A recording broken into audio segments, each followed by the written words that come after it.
What's up, everybody? I'm back with another movie review, and today I am reviewing Iron Man. This is the first Iron Man movie. Um, really, the origin story of Iron Man, played by Robert Downey Jr., and everything the theatrics behind that. It was released in 2008. It wasn't the first Marvel movie. It was one of the first, though. So he is one of the earlier, at least earlier introduced MCU characters. So let's jump right into it, though. Got a lot of notes to talk about with this movie, and should be a good one. So first off, it really has a cold opening with him. In the tank. They're in I think they're in Afghanistan or Iraq or somewhere around there, and the Middle East at least. He's driving. They're in the tank with some of the U.S. soldiers, and they want a picture with him, and they're talking. And during that point, there's some pretty misogynistic comments made. There's a lot of misogynistic moments throughout the movie, mainly with our main character, Tony Stark, also played by Robert Downey Jr. So it's kind of funny seeing what happened to him, but that the one of the more prevalent pieces of misogyny was in that opening scene, and then the attack happens, and then he gets captured, and that's kind of just leave us on a cliffhanger, seeing what happened leading up to that moment. So that's pretty well done opening, in my opinion. Not the greatest of all time, but definitely very well done. It gives a pretty funny jab at the more so the military, but really the whole U.S. government. Really the U.S. government as a whole. And you'll see that that's a pretty common theme that I'm probably going to say for a lot of these movies that I do for the Marvel movies. They are just this movie's mostly about the military because Tony Stark runs a weapons company. He's the owner of it, taking it from his dad, and they're multi-million-dollar company's a multi-million-dollar owner, and so they fund a lot of the weapons and new weapons for the military. So they focus a lot on the military here, but alas, they still it's more as whole as the government as a whole as well. Does a lot about that too. So it's pretty funny. I mean, they joke around about how how out there they are, how rich they are, pretentious, and what actions they'll take, even if some of them don't look morally right, and they paint them as morally right because that's how the military would do it.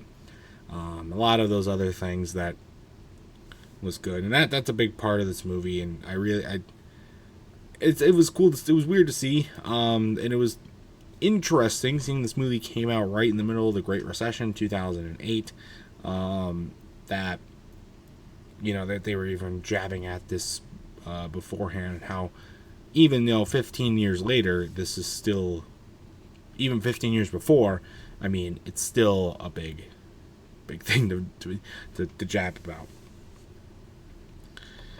As far as the theatrics go on this movie, there was a lot of cool scenes with him flying around and interacting with the community once he started flying around, and like the science about building the suit when he's captured and then when he gets back, and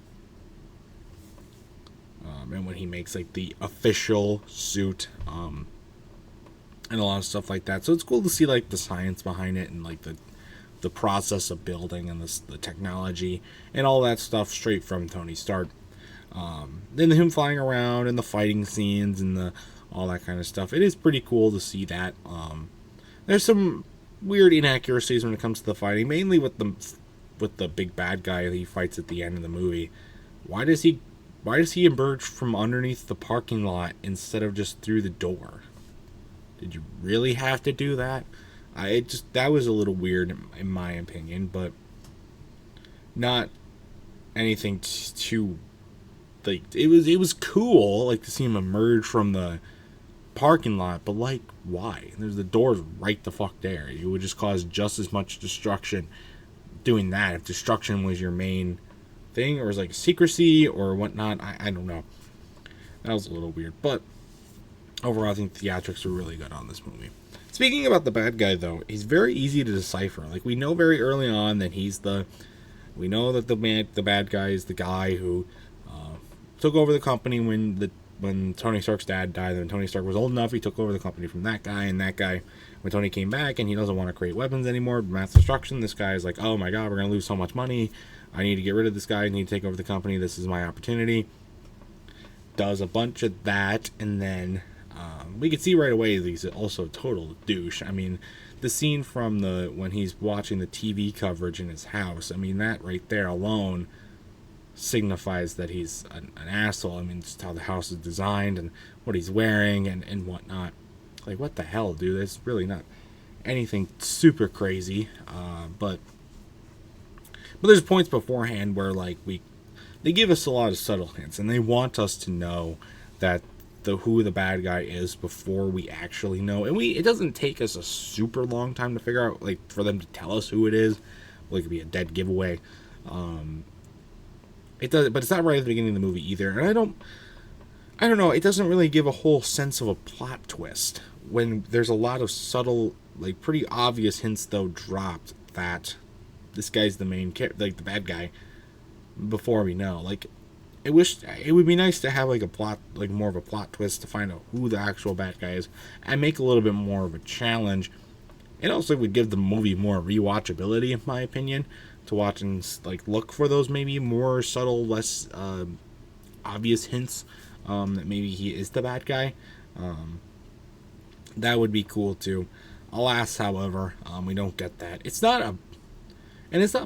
done bad. It's not like just dropping it out there. Like, you could see the change in the bad guy's character and their dynamics and whatnot. But, it seems like easy to decipher. Like, come on, try a little bit harder. You know what I'm saying? That's one of my more main gripes on this movie. Overall, I thought this was a pretty good movie, in my opinion. Far from the best movie I've ever seen, but far from the worst as well. So, my final score for Iron Man, I'm probably going to have to give it a 7 out of 10. Good score for me. And yeah, so the end credits sequence cool. Stan Lee cameo is always awesome. So, that's really cool. So that's going to do it for this movie review. If you've ever seen Iron Man, I'd like to know your thoughts about it in the comment section down below. And that's going to do it for this video. Stay tuned for much more amazing content. And until next time, I will see you guys later. Goodbye.